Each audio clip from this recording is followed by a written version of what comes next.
Let's see what's in the box. Okay. It looks like a TV tray, but I'm guessing this is the ground stand. And this must be the magic. Pretty cool. I do know this is a 75-foot cable based on everything I've read online. And apparently, I'm going to refer to my Starlink app. This must be our high-speed router. Sleek design, pretty. 75-foot cable, router cord.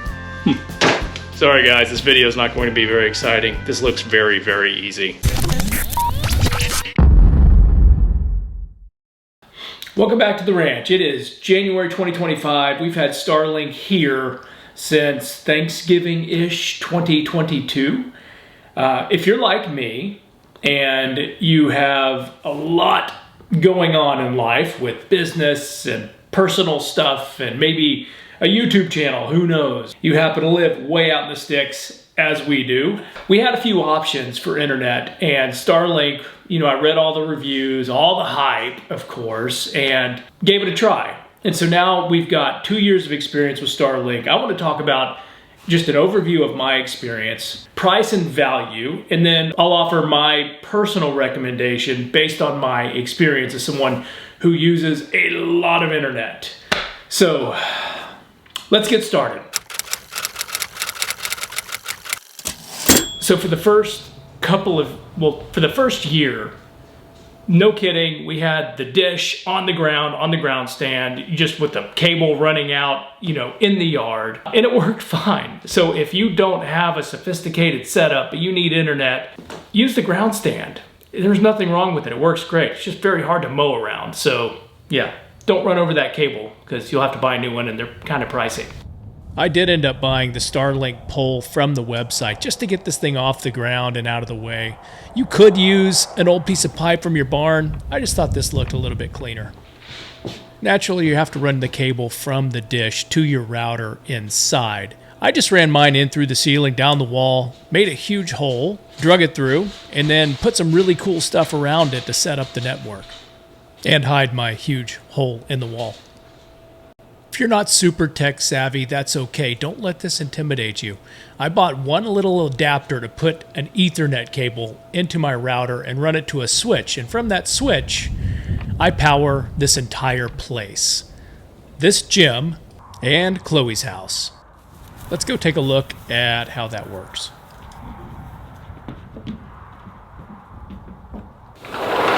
Here in the gym, internet is critical. We've got 3 interactive Peloton devices. We have camera, security features, and everything you need to enjoy your music while you're working out.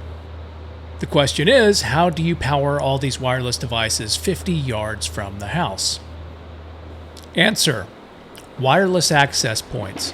I bought a Netgear wireless access point for the gym and one for the caboose. When you set these up, you create ultimately a whole new network for that location with a password, and it gives you a full Wi-Fi signal, just as though those devices are right next to the router inside the house.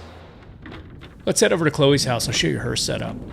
So in her place, the caboose, we set up her own personal network with another Netgear wireless access point, which is key. She's a full-time college student. She has smart TV and video games and, a social life and a lot of things that require internet.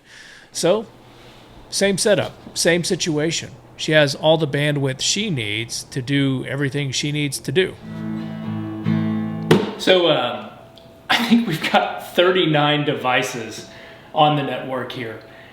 I run Zoom calls, 2 to 3 Zoom calls every day while streaming music, while running smart TVs here in the main room, which there's a 65-inch smart TV right over there.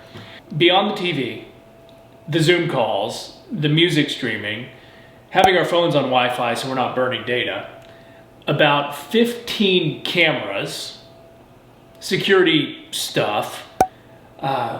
It's amazing how many devices and how much bandwidth we are pushing with that little dude and that little white dish outside. It's absolutely mind-blowing.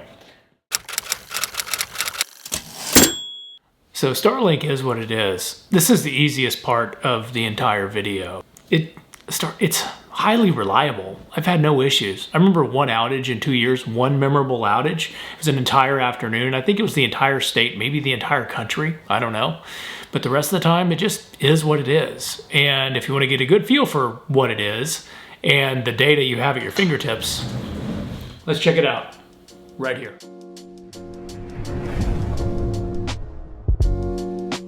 Starlink's app is comprehensive and informative. You can look at all of your real-time and historic statistics and outages, though again, I have not had an issue with outages. If you are having performance issues, I believe it's highly likely that you might have an obstruction. But within the app, you can check for obstructions and view what your dish can view in the sky, which I've found to be super helpful. I don't know about you, but I've got a need for speed. Within the Starlink app, there are a couple of different speed tests you can run. The basic, like you see here, and the advanced.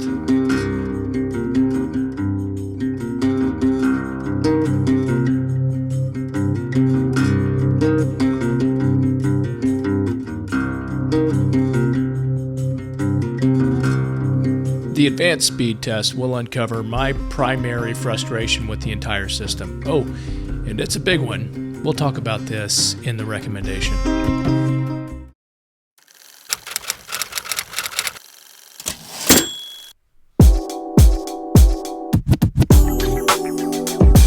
Let's go to Starlink.com. I think the easiest thing to do is show you my purchase and billing history.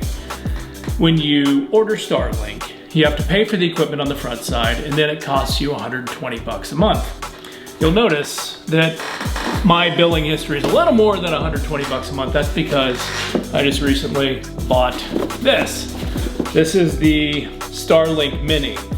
We spend a lot of time out and about on the trail running ultra marathons. Lady competing for time, me competing for dead last. One of these days I will get that trophy.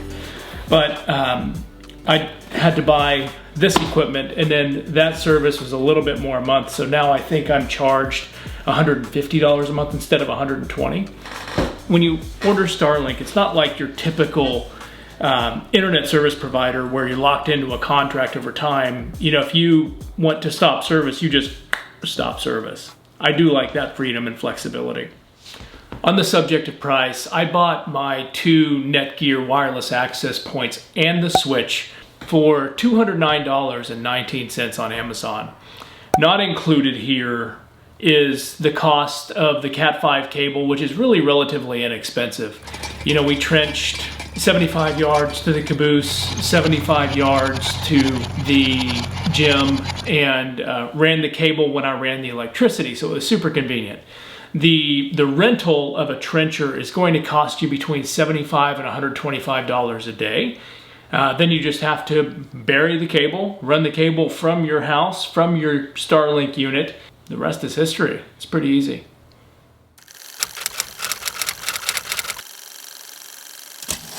Recommendation. So Starlink is not for everyone. If I were still in Sugarland, living in suburbia with 1,000 megabit up and down speed, would I still be using Starlink? Probably not. The service reliability in suburbia with the big internet service provider was a little less reliable, a little less consistent, especially during like peak usage times. It seems like every major weather event would knock out your internet temporarily. The one thing that will make a lot of you crazy is your upload capabilities with Starlink.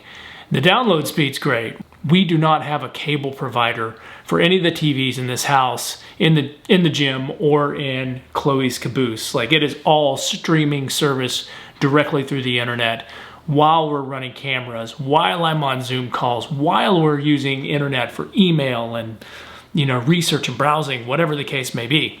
If you're not doing a lot of uploading, you're good. You don't have any issues whatsoever. If you're just uploading documents And basic files, no problem. I do that all day long as well. It's just when you get to upload large pieces of media and video and stuff like that, it's painful. It can take all day.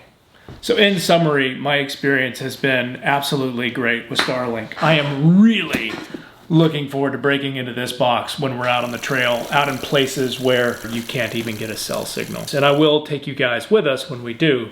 We'll find out if this thing is worth the hype as well.